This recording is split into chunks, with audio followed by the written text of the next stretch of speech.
Assalamualaikum warahmatullahi wabarakatuh. Perkenalkan, nama saya Iaudina, kelas 11 MIPA 5. Baiklah, saya akan membahas peran Indonesia dalam OPEC. Yang pertama, latar belakang dari pembentukan OPEC. OPEC didirikan pada 14 September 1960 di Baghdad, Irak oleh negara-negara penghasil minyak seperti Venezuela, Arab Saudi, Irak, Iran, dan Kuwait. Kemudian pada 1965 markas OPEC dipindahkan ke Wina, Austria. Latar belakang dibentuknya OPEC yaitu ide dari Venezuela yang menginginkan adanya kerjasama antar negara-negara penghasil minyak. Yang kedua, keputusan sepihak dari 7 perusahaan minyak yang dikenal dengan nama The Seven Sisters pada 1959-1960 yang menguasai industri minyak dan menetapkan harga di pasar internasional.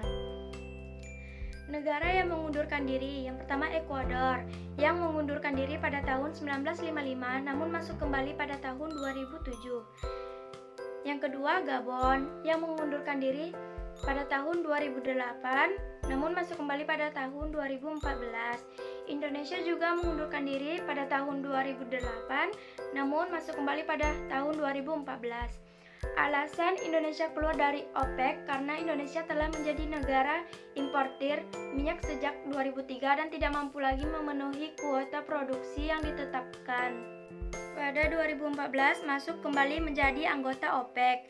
2016 keluar kembali dari OPEC dengan alasan kebijakan OPEC untuk menurunkan produksi minyak Indonesia sebanyak 37.000 barel per hari dengan tujuan untuk menghentikan harga minyak.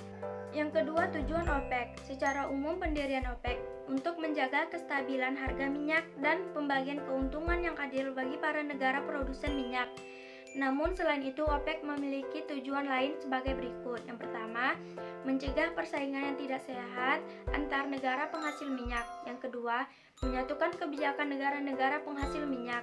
Yang ketiga, membantu memenuhi kebutuhan minyak di dunia. Yang keempat, melakukan kebijakan untuk melindungi negara anggota. Peranan penting OPEC dalam bidang ekonomi dan politik. Yang pertama, bidang ekonomi.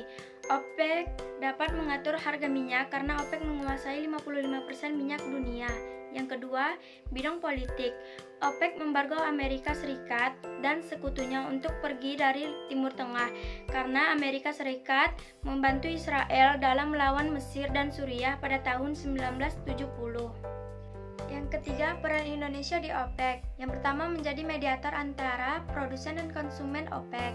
Yang kedua, menjadi pihak ketiga untuk menengahi konflik antar negara anggota OPEC. Yang ketiga, menjadi sekretaris jenderal OPEC sebanyak 3 kali, tahun 1969, 1988, sampai 1994 dan 2004. Yang keempat, dampak OPEC bagi Indonesia. Masuknya Indonesia ke dalam OPEC akan memberikan beberapa keuntungan, yaitu yang pertama, semakin meningkatnya posisi Indonesia dalam tawar-menawar dengan negara-negara anggota lain. Yang kedua, memperkuat citra Republik Indonesia di luar negeri. Yang ketiga, meningkatnya solidaritas antar negara berkembang.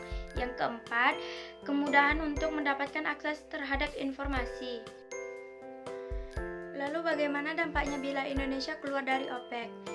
Indonesia sebagai anggota OPEC berkewajiban untuk membayar sejumlah biaya keanggotaan sebesar $2 juta per tahunnya. Jika harga minyak naik, maka akan berpengaruh besar terhadap kenaikan harga-harga komoditas, barang dan jasa yang lain. Indonesia juga masih menjalin hubungan baik dengan OPEC.